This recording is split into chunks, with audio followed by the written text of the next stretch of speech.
फिर से इंडिया बनाम भारत की बहस भी तेज हो गई। अमूमन भारत के प्रधानमंत्री अगर किसी ऐसे समिट में हिस्सा लेते हैं तो वहां प्रधानमंत्री के नीचे एक नेम टैग रखा होता है जिसमें देश का नाम लिखा होता है। आपको याद होगा, अगर आपके जहन में वो तस्वीर उभर रही होगी तो उसमें हर जगह इंडिया लिखा जाता था।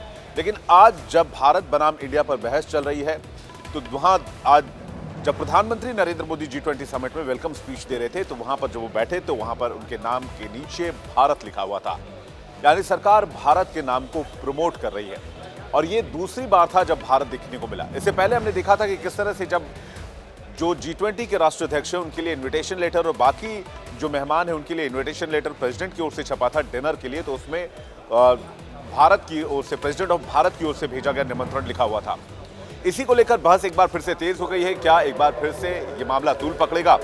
कांग्रेस ने इस पर सवाल उठाए हैं और साथ ही विपक्ष को दरकिनार करने का आरोप भी लगाया। एक रिपोर्ट दिखाते हैं।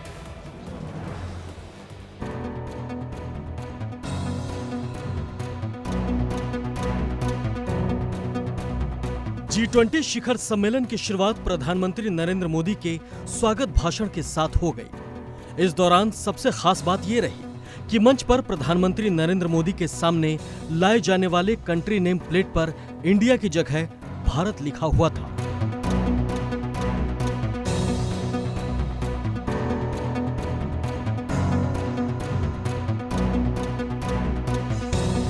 इससे पहले ऐसा कभी नहीं दिखा। हर अंतर्राष्ट्रीय मंच पर भारत का प्रतिनिधित्व करने वाले डेलीगेशन के सामने रखी जाने वाली कंट्री नेम प्लेट पर इंडिया लिखा होता था। आपको दो तस्वीरें भी दिखा देते हैं। एक तस्वीर बाली में आयोजित G20 2022 की है जिसमें पीएम मोदी के सामने रखी कंट्री नेम प्लेट पर इंडिया लिखा हुआ है और दूसरी नेम प्लेट आज की है जिसमें इंडिया की जगह भारत लिखा हुआ है।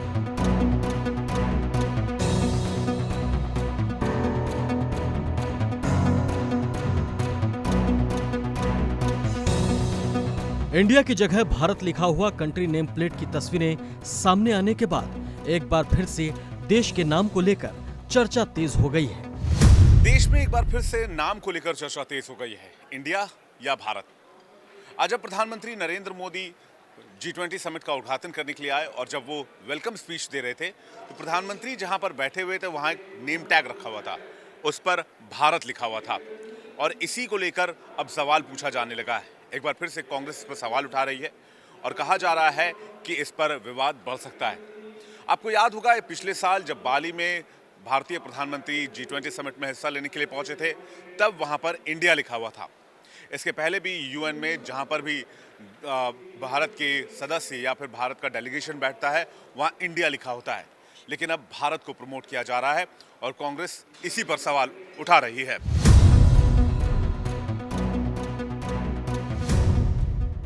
कांग्रेस सांसद राहुल गांधी ने यूरोप से इस मुद्दे पर सरकार पर हमला बोला है। बेल्जियम के ब्रसेल्स प्रेस क्लब में मीडिया से बात करते हुए राहुल गांधी ने कहा कि विपक्षी गठबंधन इंडिया से सरकार डरी हुई है, इसलिए ऐसा कदम उठा रही है।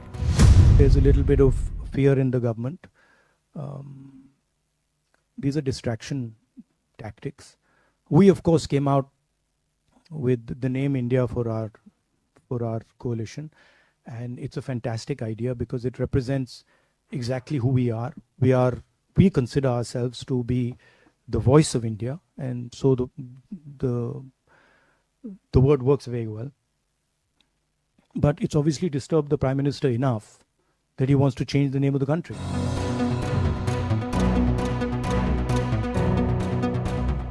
इंडिया बनाम भारत विवाद की शुरुआत 5 सितंबर को उस वक्त हुई थी जब G20 शिखर सम्मेलन के डिनर इनविटेशन पर प्रेसिडेंट ऑफ इंडिया की जगह प्रेसिडेंट ऑफ भारत लिखा गया।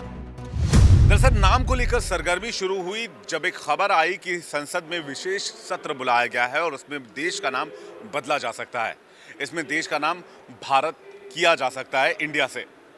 इसे और हवा तब मिली जब भारत में G20 नेताओं को डिनर के लिए बुलाया गया और उसकी तरफ से प्रेसिडेंट की तरफ से जो लेटर छपवाया गया उसमें प्रेसिडेंट ऑफ इंडिया की जगह प्रेसिडेंट ऑफ भारत लिखा गया। इसके बाद से कांग्रेस इसे बड़ा मुद्दा बनाने की कोशिश में लगी और कांग्रेस ने कहा कि देश के संविधान से खिलवाड़ किया जा रहा है।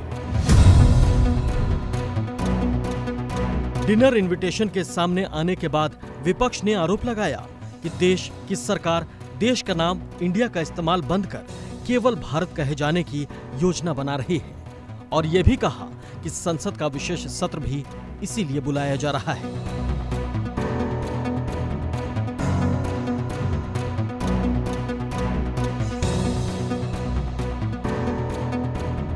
इस विवाद के तूल पकड़ने पर पीएम मोदी ने 6 सितंबर को मंत्रियों के साथ बैठक की और उन्हें इस मुद्दे पर बयानबाजी करने से बचने को कहा और ये निर्देश दिए कि जो लोग इस मुद्दे पर अधिकृत किए जाएं, वही बयान दें।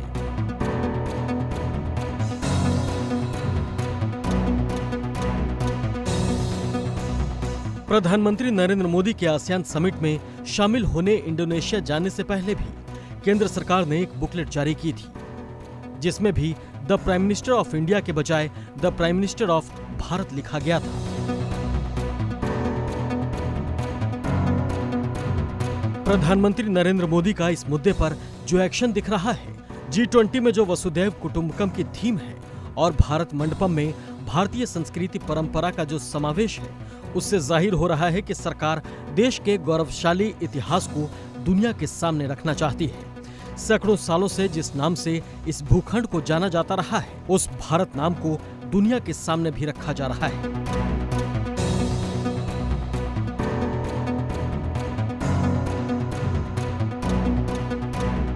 G20 के लिए डिनर इनविटेशन पर प्रेसिडेंट ऑफ इंडिया के बजाय प्रेसिडेंट ऑफ भारत लिखना और G20 जैसे इंटरनेशनल मंच पर कंट्री नेम प्लेट इंडिया की बजाय भारत लिखना एक परंपरा की शुरुआत के रूप में भी देखा जा सकता है, जो आगे भी जारी रह सकती है। अगर संविधान में बदलाव नहीं होता है तो कुछ ज्यादा नहीं बदलेगा। देश हिंदुस्तान, भारत और इंडिया के रूप में पहचाना जाता रहेगा। जिस तरह G20 में भारत और इंडिया दोनों नामों का इस्तेमाल दिख रहा है, ठीक वैसा भी आगे भी दिखेगा।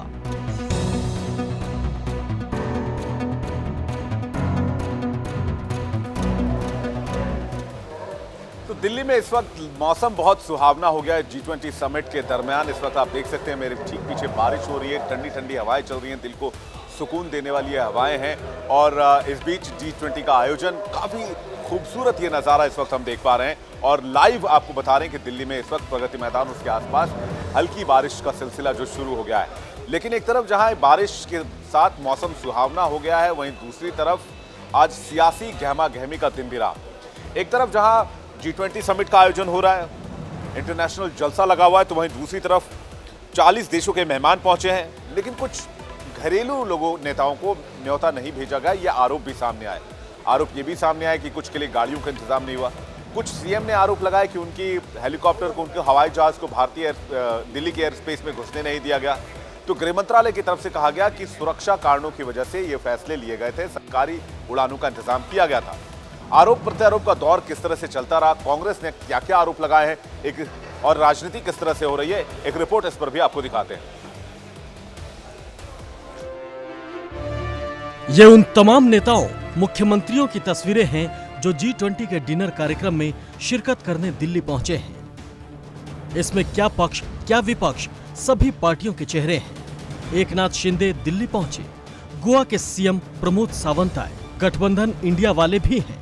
देखिए, नीतीश हैं, स्टालिन हैं, हेमंत सोरेन, सब पहुंचे हैं। दिल्ली के बाहर से लोग भारत मंडपम में पहुंच गए, लेकिन दिल्ली में ही 4-5 किलोमीटर की दूरी तय कर मल्लिकार्जुन खड़गे भारत मंडपम नहीं पहुंचे और उनके चलते कांग्रेस के कुछ मुख्यमंत्री भी दिल्ली नहीं आए। जानकारी के मुताबिक कांग्रेस के अध्यक्ष और राज्यसभा में नेता प्रतिपक्ष मल्लिकार्जुन खड़गे को राष्ट्रपति की ओर से निमंत्रण पत्र नहीं भेजा गया। इससे कांग्रेस भयंकर नाराज हो गई और वो नाराजगी राजनीतिक रूप ले चुकी है। दिल्ली में जब 40 से ज्यादा देशों के राष्ट्राध्यक्ष मौजूद हैं, तब भी अपने देश में राजनीति बंद नहीं है, फुल ऑन है। शायद दुनिया के सबसे बड़े लोकतंत्र की भी ये एक पहचान है। खैर, अब ये जान लीजिए कि इस विवाद ने कितना तूल पकड़ लिया। दरअसल राज्यसभा के नेता विपक्ष को न्योता भेजना ही है, ऐसा कोई नियम भी नहीं है। ये सरकार के विवेक पर निर्भर करता है कि किसे न्योता भेजा जाए, किसे नहीं। सरकार ने विपक्ष तक के मुख्यमंत्रियों को बुलाने का फैसला किया है।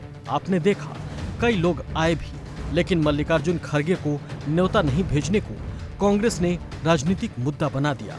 इस पर दलित कार्ड खेल दिया गया।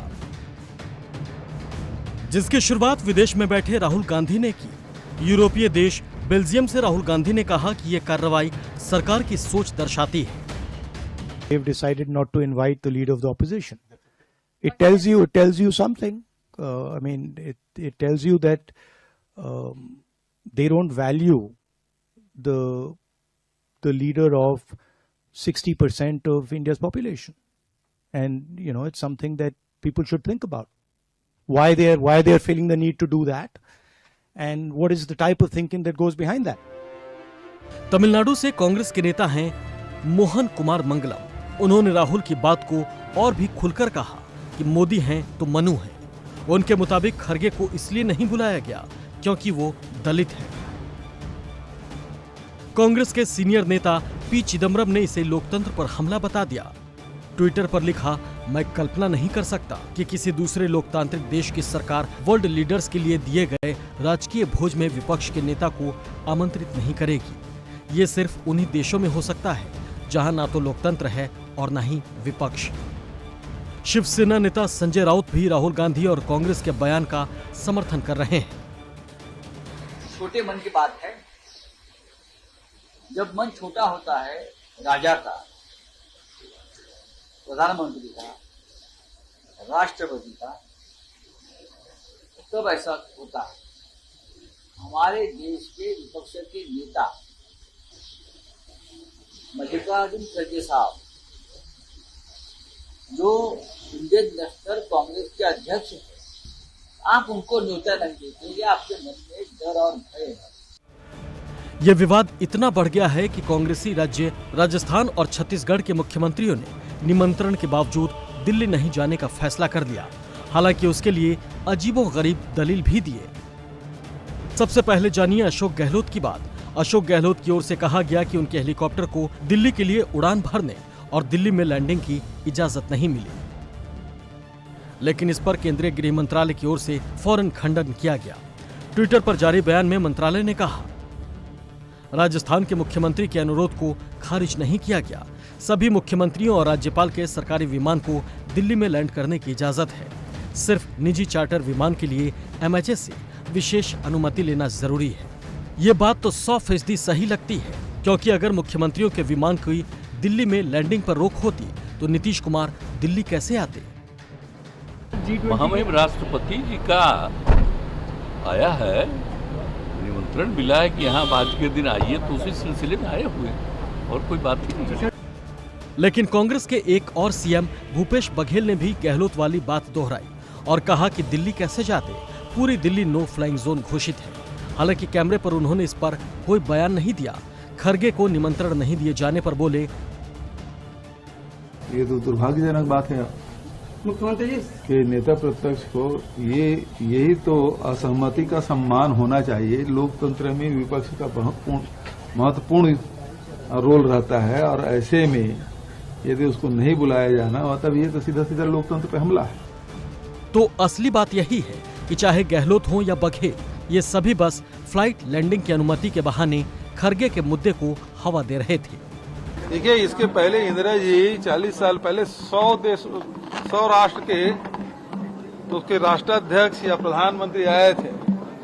ये तो 20 में उसमें भी कुछ लोग नहीं आए हैं, और उसमें भी विपक्षी नेताओं को आमंत्रित नहीं किए, जिसमें खड़गे साहब शामिल हैं। तो ये प्रचार प्रसार करने का एक तरीका है। अभी तक के तो उस बैठक का कोई रिजल्ट दिखाई दे नहीं रहा है, लेकिन अब आने वाले समय में क्या बैठक का रिजल्ट निकलता है वो देखेंगे। बघेल 1983 तक जा रहे हैं, लेकिन ट्विटर पर लोग उनसे इसी साल 15 अगस्त से जुड़ा सवाल भी पूछ रहे हैं। बघेल की ट्वीट पर कई दिलचस्प कमेंट हैं। एक यूजर ने स्वतंत्रता दिवस के दिन निमंत्रण के बाद भी खरगे के लाल किला नहीं जाने की याद दिलाई। खरगे की खाली कुर्सी की तस्वीर के साथ कांग्रेस से सवाल किया गया। एक दूसरे यूजर ने लिखा, बुलाते तो जाते नहीं, हर जगह बाइकॉट की आदत लग गई है, इसलिए इस बार बुलाया ही नहीं। सोशल मीडिया ट्विटर पर ऐसे ट्वीट की बाढ़ है जिसमें ये सभी बातें कह रहे हैं, ये सभी बस फ्लाइट लैंडिंग की अनुमति के बहाने खरगे के मुद्दे को हवा दे रहे थे। लेकिन ये तो आम लोगों की निजी राय है। हो सकता है कि जब देश में G20 का आयोजन खत्म हो जाएगा तो सरकार की ओर से इस पर कोई आधिकारिक बयान भी जारी हो जाए। कि मल्लिकार्जुन खड़गे को आखिर क्यों नहीं बुलाया गया, और ये भी कि इस नियम पर क्या कहता है। चलिए, राजनीति की बात हो गई, आयोजन की बात हो गई, वाद विवाद की बात हो गई, सवाल जवाब की बात हो गई, लेकिन हर भारतीय के मन में एक सवाल तो जरूर उठ रहा है। वो ये उठ रहा है कि इस G20 से मेरा क्या, मुझे क्या फायदा होगा। 140 करोड़ भारतवासियों में से ज्यादातर भारत के लोग ये सोच रहे हैं कि इतना बड़ा समिट हुआ, इतने पैसे खर्च किए गए, इतने देशों के राष्ट्राध्यक्ष आए, अमेरिका के राष्ट्रपति जो बाइडेन भी आए, फ्रांस के राष्ट्रपति इमैनुअल मैक्रों आए, जस्टिन ट्रूडो आए, फुमिया किशिडो आए, एल्बनीज आए, बहुत सारे राष्ट्राध्यक्ष आए, तो फ्रांस के सऊदी अरब के प्रिंस आए, फ्रांस के राष्ट्रपति आए। तो इसमें हर एक भारतीय सोच रहा है इसमें हमें क्या मिलेगा। अब मैं आपको बताता हूं कि किस तरह से G20 समिट का फायदा हर एक भारतीय तक पहुंचने वाला है, हर एक जो भारत के नागरिक हैं उन तक पहुंचने वाला है। जन भागीदारी जो कार्यक्रम शुरू हुआ था वो कैसे शुरू हुआ था और किस लक्ष्य को लेकर शुरू किया गया था, और G20 समिट के आयोजन करने के बाद भारत को क्या मिला, भारतीय लोगों को क्या मिला, एक रिपोर्ट देखिए।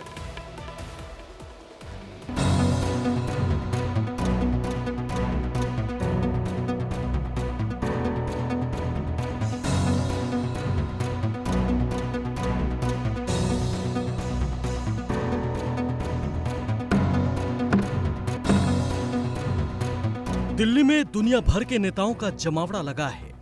G20 की बैठकों का दौर चल रहा है। दुनिया भारत की मेजबानी और भव्य स्वागत की तैयारी कर रही है।